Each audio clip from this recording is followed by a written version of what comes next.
Today, I'm going to prove that your penis is big enough and that your life would actually be worse if you had a bigger penis. So, to get there, we have to start by asking an important question. What is the average penis size? And your answer to this question is likely intertwined with why you feel anxious about your size, because you actually misunderstand the situation. So in this video, I'm going to go over three things. I'm going to go over the average penis size based on peer-reviewed data, which I've linked below. We're going to talk about the why your answer is making you anxious, and we're going to talk about a 2,500-year-old solution to this problem, because this is a very old problem. Every guy wants to have a bigger penis. So what is the average size? So most of you would probably guess 6 inches, because that is what a lot of, I don't know, it's been coming around a lot on the internet. I don't know exactly where this data came from, but a study of 15,521 men, which by the way, that is a lot of penises to look at, found that if you are 4.7 inches, you're in the 25th percentile, meaning that 25% of guys are smaller, 75 are bigger. 5.1 is the average. 50% of guys are bigger, 50% of guys are smaller. If you're at 5.6, you're in the 75th percentile. And if you're at 6 inches, you're in the 95th percentile. So something that's really interesting about this is that 75% of men are within 1 inch of each other. And so all the time that you've spent wishing you were bigger, you're putting yourself into a category that is actually really bad. You don't want to be on the larger side. And that's because you misunderstand the situation. So the 2,500-year-old source that I was talking about is, of course, the Kama Sutra. And in the very first section of the Kama Sutra that's on sex, it tackles this exact problem. So it divides men's penises into 3 sections, into 3 sizes: hare, a bull, and a horse, which is basically small, medium, and large. And once again, based on the data, almost all of you are going to be in the medium range. But if you're in the small range or the larger range, keep watching, because there's a very important piece of this puzzle that you're missing. And that's that the next thing that the Kama Sutra does is it divides women's anatomy into small, medium, and large. Ah, you didn't think about that, did you? Most guys just think about, I want to have a larger penis, but they don't think about the anatomy of the women that they're with. So if I ask you to guess, what is the best combination, according to the Kama Sutra, that creates the best sex? Most guys would probably guess a horse and a deer, a large penis and a small vagina. And you're thinking, the most amount of friction, it's going to be the best pleasure. Wrong. It's actually the worst combination. So if you think about this from a logical perspective, if you can take out, the porn videos you've seen of size queens and things like that, most women are going to find a large penis, especially if they have a small vagina, they're going to find it physically uncomfortable. It's going to hurt. And what that means for the guy is a lot of times, first of all, they're not going to be able to have vigorous sex.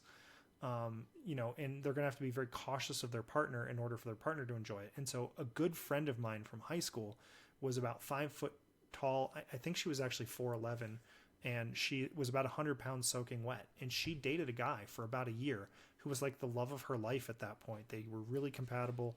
They loved each other. They got along really well. And he had a really large penis. And it ended up causing them to break up because it left both of them unsatisfied. She had a very, she got tired of having uncomfortable sex, and it wasn't satisfying for her. And it was frustrating for him because he always had to be so gentle. And, anytime he tried to have like more vigorous sex, it would hurt her. And so they ended up breaking up over it. So the second least compatible combination, I think, is more obvious, which is a small penis and a large vagina. That one's just based on friction. But, so what is the most compatible kind, Cam? Well, I'm getting to that. Be patient. It's actually whatever the Kama Sutra says, that the most compatible types are similar.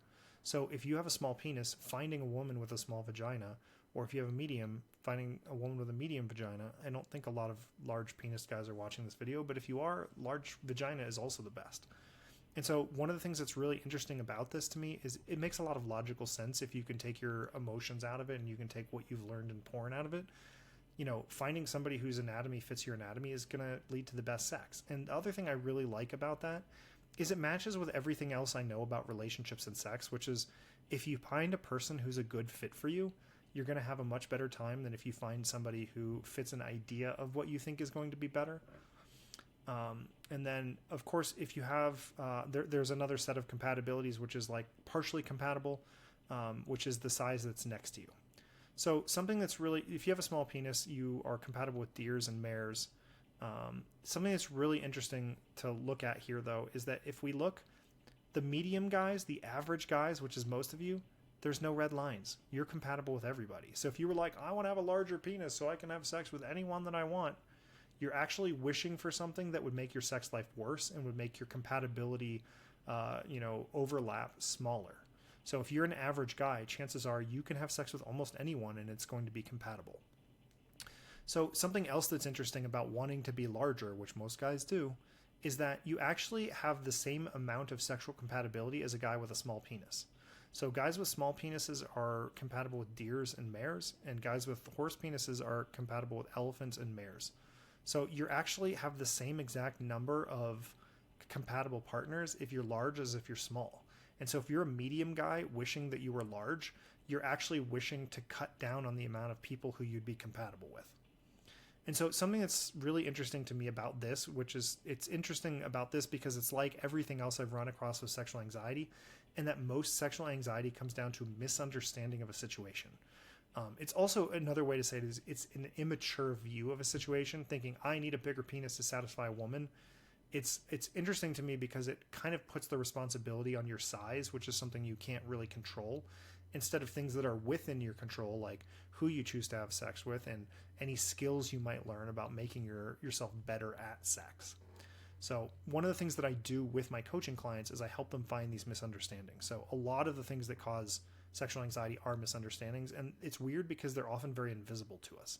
We're so used to them, they're just so part of what we think life is like that it's oftentimes very hard. And there's some obvious ones like penis size that are more universal, but these also tend to become really nuanced based on what the person's life has been like. A lot of times they'll learn things about relationships and put expectations on themselves based on things that they've learned from their parents or things that they've learned from watching TV or something. And so with clients, I tend to help them find these in their own mind and we get rid of them. But it's a little harder to do on a broad scale because they can be really person dependent. So I want to leave with a story and a point to ponder, which I love alliteration. I'm kind of a nerdy, wordy kind of guy. So another friend of mine from college actually had a vaginoplasty. If you don't know what that is, there's actually a lot of different things it can be. But one of the things that it is to have your vagina lengthened and widened. And the thing that's really funny about this is that she was dating another one of my friends who had a large penis. And he had a reputation for it. And so she had to have her vagina widened and lengthened because she could not fit a tampon in. So if you think about what that is like anatomically, and then you imagine her with a guy who has a really big penis, I think it's easier to sort of picture why that combination of, a large penis and a small vagina is actually not a very good fit, despite what you might see in porn. And then the other thing that I want to leave you with is that the average G-spot is 2 to 3 inches inside the female vagina.